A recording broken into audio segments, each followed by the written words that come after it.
I always believed family was permanent. Friends leave, relationships fail, people change. But family? Family is supposed to stay loyal. That belief destroyed me. My name is Ethan Brooks. I'm 26 years old, and until last summer, I genuinely thought my life was finally coming together. I had a stable construction job in Dallas, a decent apartment, and a girlfriend I'd been dating for almost 4 years. Her name was Sophie. And honestly, I thought she was the woman I'd marry. We met when I was 22 at a friend's barbecue party. She laughed at one of my terrible jokes, and somehow we spent the entire night talking like we'd known each other forever. Sophie was beautiful in a dangerous kind of way. Dark hair, green eyes, confident smile. The kind of girl who made every room look brighter when she entered it. For 4 years, she was my entire world. We traveled together, moved in together, built routines together. Every Sunday morning we made pancakes while listening to old country music. Every Friday night we watched horror movies, even though Sophie screamed at literally every jump scare. I loved her so much that my friends constantly mocked me for being too obsessed. Maybe they were right, because when someone becomes your whole life, you stop noticing warning signs. And trust me, the signs were there. I just ignored all of them. The biggest warning sign was my cousin Mason. Mason and I grew up together. He was more like a brother than a cousin, honestly. Confident, funny, charming. Girls loved him naturally, including Sophie. At least now I know they did. Back then, I thought they were just close friends. The three of us spent a lot of time together. Game nights, road trips, family events. And looking back now, their chemistry was obvious. Too obvious. They teased each other constantly, shared inside jokes I didn't understand. Sometimes Sophie laughed harder at Mason's jokes than mine. But every time my brain tried noticing something suspicious, I pushed the thought away immediately. Because nobody wants to become the paranoid boyfriend, especially when the other guy is funny. Everything started changing around March. Sophie suddenly became distant. Not cold exactly, just distracted. She started sleeping with her phone under her pillow, smiling at random notifications, taking longer at work, hiding conversations whenever I entered the room. At first I ignored it. Then one night changed everything. It was around 1 a.m. when Sophie accidentally fell asleep on the couch while watching Netflix. Her phone buzzed beside her. Normally I never checked her phone. Never. But something about the notification bothered me. Maybe instinct, maybe fear, maybe deep down I already knew. I looked down at the screen, and my entire body froze instantly. Mason, wish you were here instead of him. My stomach dropped so hard it physically hurt. For a second I genuinely stopped breathing. I stared at the message while my brain desperately searched for another explanation. Maybe it was a joke. Maybe I misunderstood. Maybe. Then another message appeared. Mason, can't stop thinking about last night. Last night. Cold panic spread through my chest immediately. My hands started shaking while I slowly unlocked the phone. The password? My birthday. The irony almost made me sick, and then I saw everything. Messages, photos, videos, an entire relationship hidden behind my back. My girlfriend and my cousin had been sleeping together for 7 months. 7 months.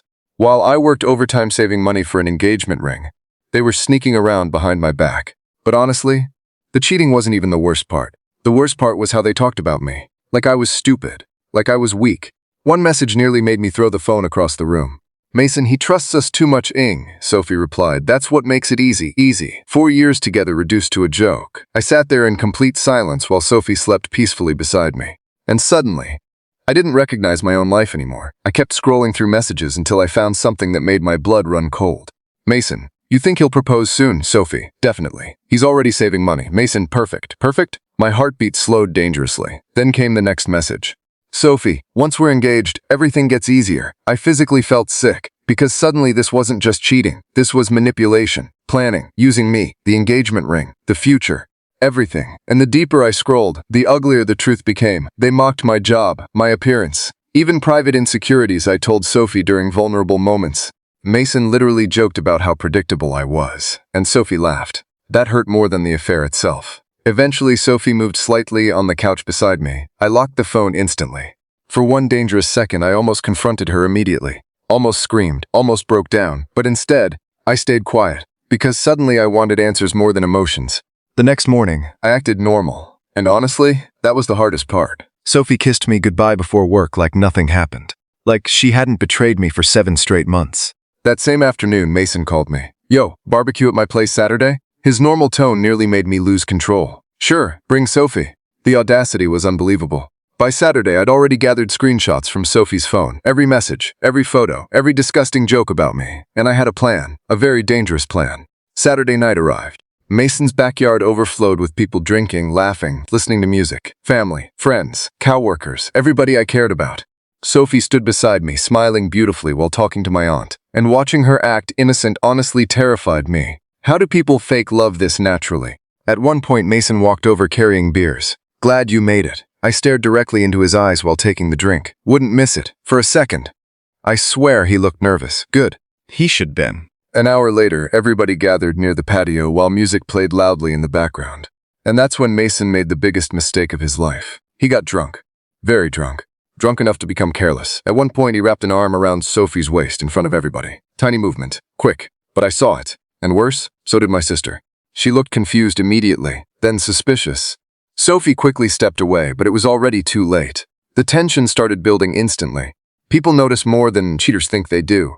Then Mason laughed loudly and said something that destroyed the entire night. You know Sophie better than anyone, huh, Ethan? Everybody laughed casually. But Mason kept going.